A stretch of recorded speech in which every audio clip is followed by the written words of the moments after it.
ขอเลยเธอบุญญาณดอกไม่ญาติโดยไปเบิ่งสิลองเบิ้งนั่นสิลองเบิ่งโดยไปเนาะโดยไปก่อนทุกคน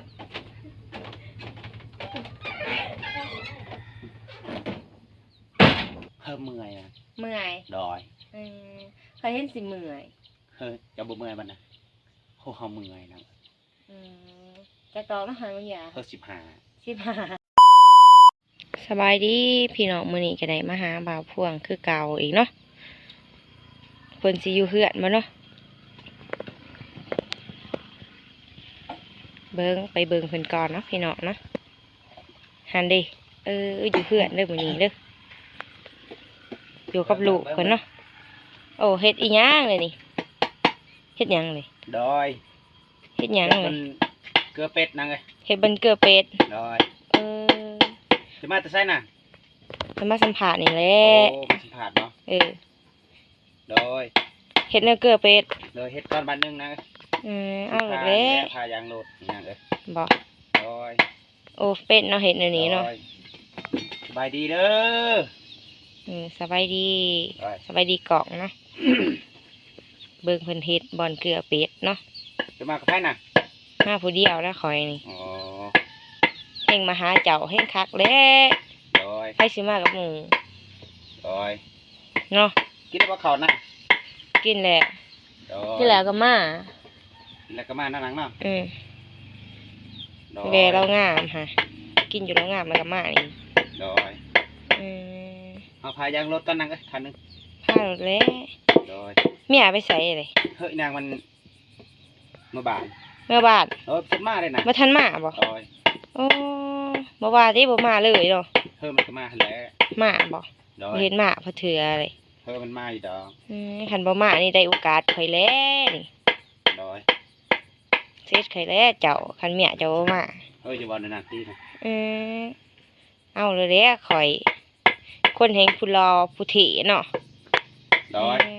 มักเลยข่อยเนี่ยเจ้าจะว่าเลิกมักนานเอาเนี่ยมักเฮ็ดนี่ได้เลยบ่ให้มักดอกบ่ให้มักโดยเนี่ยได้ล่ะบ่ให้มักบ่ให้มักก็มักเลยนะโดยเพิ่นมาสัมภาษณ์เจ้าเลยๆเจ้าบ่มีใจข่อยในบ่ก็มีแล้วนะมีบ่โดยก็พายางรถกันนั่นน่ะพายางรถกันสิแล้วบ่เฮ้ยจะได้กะเลเบิ่งละพายางรถก่อนเนาะ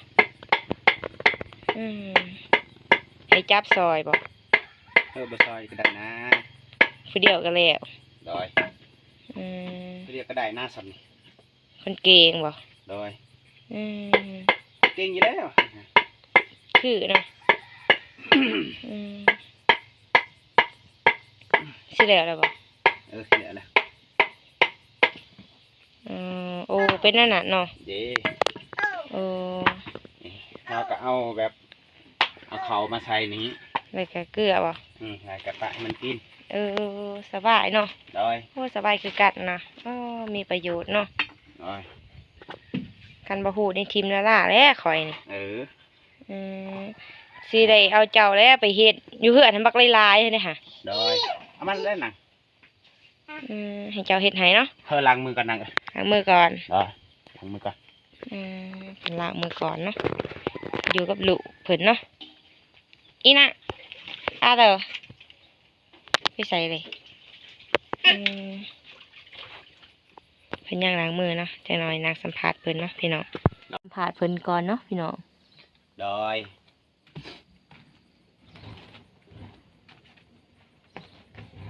เมียมาอยู่เนาะโดยนางมาอยู่นะโดยไหนแหละเมียสิมาไปจักน้ำมันไปจักโดย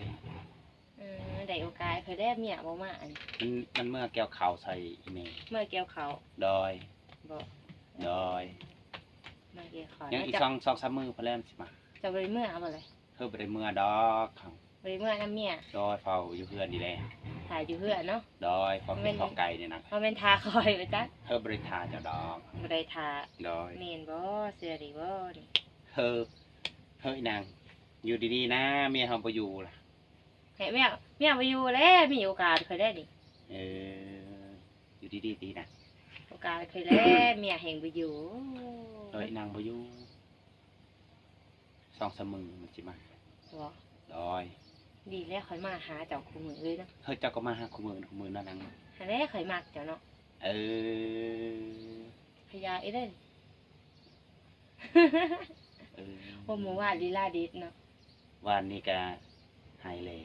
ให้ วัน แล้ นี้ก็เอาอีก เอาให้แล้วก็ขออีกเป็นหยัง เออ ติดใจดีลีลาดิดเนาะ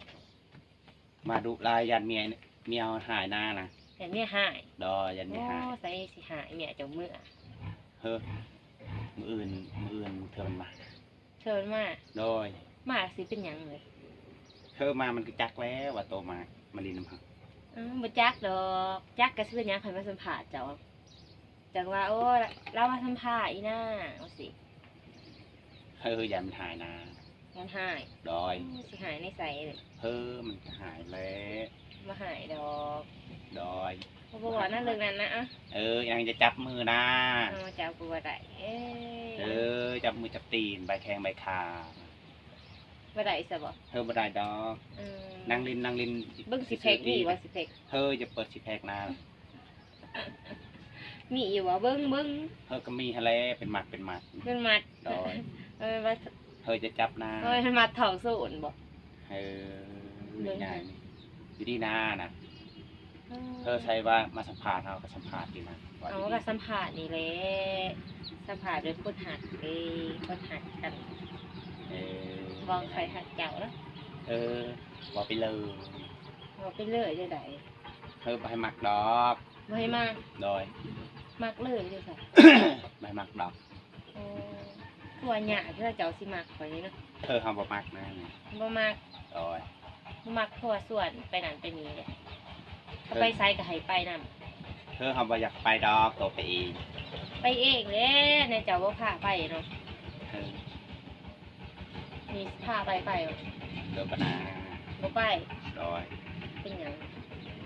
เธอยันแมวหา เดี๋ยวไม่หาย โดย ไปนะ เธอไปใส่นะ เขาเขาบอนอยากนอน บอกไปเลย จะไปอยากนอน นอนได้ไรนางกำลัง ตื่นเช้าได้ 10 คู่ โมง ข่อยตื่นเช้าได้เช้านี้ตื่นแต่3 โมง บอก คิ ไป ด เล หอย ดจัง บอกไปเลย แต่ว่า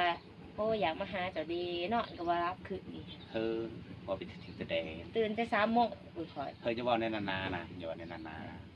หอด5 โมงข่อยก็มาลูกมาหาเจ้า โดย ข่อยก็อยากนอนแหละนอนได้บ่บ่นอนจ้ะนะ เธอจึงนอนบนนอนเฮา อืม เ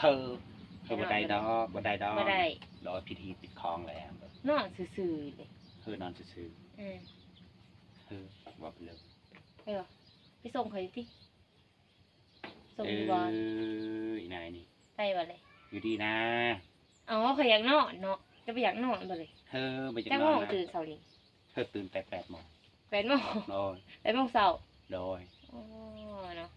ก็ตื่นสวยเลย เธอตื่นสวยแล้ว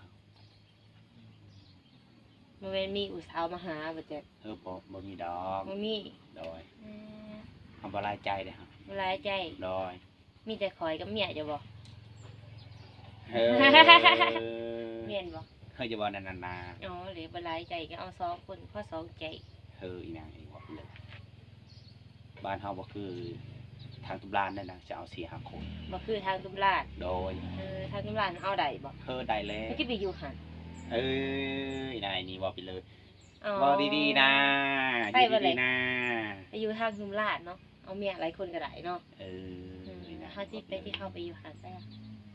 อย่ากอดหน้าน่ะ เอาตัวอุ่นเนาะเอา คนหนาวได้คอย โอ้ยจะมาไก่เขานะ บ่ได้ก็บ่ได้ อีนายนี่อยู่ดีนะหอนนะ หอนสิหอนในใส่ เออ เอาก็เนาะอืม อีนายนี่บอกไป ตุ้ย เล เลย ย เด้ ตะกล้อง ดีเนาะอืม เธอโมเมนต์ของขาดบ่นี่นะ ฮะ โมเมนต์ของขาด ก็คือว่าเมาวิ่นข่อยวิ่นหัวไปนอนบ่เลย บอกไปเลยบรอนา โอ้คือว่าเจ็บหัวแล้วข่อยไปส่งไปนอนเลยนะ เออ ไปบ่เลย บอนา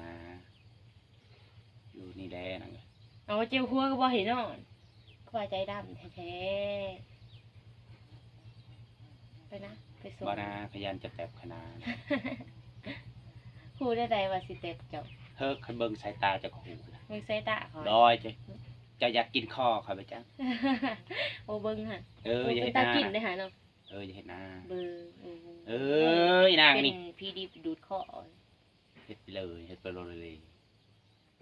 เบิ่งค่ะมันเป็น อย่าเฮ็ดนา เบิ่งเอาเบิ่งกระดุมหาคอค่ะเป็นหยัง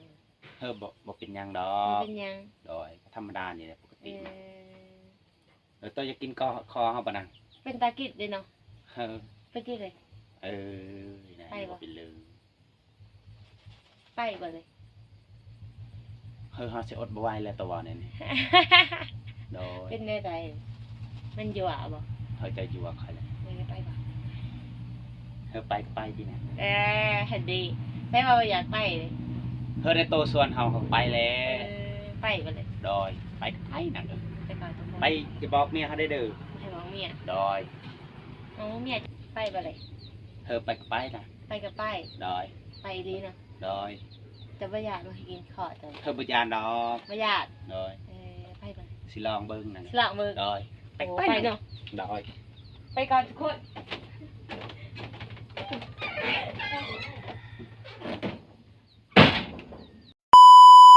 ตอนนี้ก็ลงมาแล้วเนาะลงกับเพื่อนข้าวหนึ่งนะเป็นได้ใดเลย เมื่อยนะ เมื่อย ดอย เคยเห็นสิเมื่อย จะบ่เมื่อยมันนะเฮาเมื่อยนะ